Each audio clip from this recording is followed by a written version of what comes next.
Lees vir ons Psalm 39 vers 8. En nou, wat verwag ek my Heer? My hoop op U is dit gefestig. Daar is 'n ou gesegde wat sê, die lewe gaan vinniger hoe ouer 'n mens word. Kinders kan skaars wag vir hulle volgende verjaarsdag, maar volwassenes wonder dikwels waarin die jare gegaan het.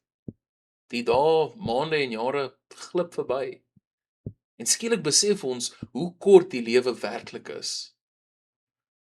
Dit is die besef waarmee Dawid worstel in Psalm 39. Hy dink na oor hoe verganklik die mens is. Ons werk hard, maak planne en versamel besittings, maar uiteindelik bly niks op die aarde vir altyd nie. Die lewe is so kosbaar, maar dit is ook kort. Tog laat hierdie besef Dawid nie moed verloor nie. In die middel van sy gebed stel hy 'n belangrike vraag. En nou, wat verwag ek my Heer? En die antwoord daarop is eenvoudig. My hoop op U is dit gefestig.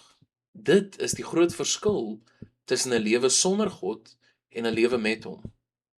As hierdie wêreld alles wat ons het, kan die verganklikheid van die lewe ons moedeloos maak.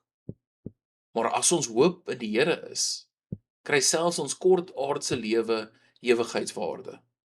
Ons dae is nie betekenisloos nie, want hulle is in sy hande. Hierdie waarheid verander ook hoe ons elke dag leef. Ons hoef nie elke oomblik vas te klou of voortdurend bekommerd te wees oor die toekoms nie. Ons mag ons tyd wys gebruik, lief hê, dien en die Here volg, omdat ons weet dat ons lewe uiteindelik aan Hom behoort. Ons hoop rus nie in hoe lank ons leef nie, maar in wie ons deur die lewe dra. Psalm 39 nooi ons om nie net te vra hoeveel tyd ons nog het nie, maar hoe ons die tyd wat God vir ons gee, gebruik. 'n Lewe wat op die Here gerig is nooit 'n vermorste lewe nie. Maak nie saak hoe lank of hoe kort dit mag wees nie. Here, leer ons om ons dae wys te gebruik.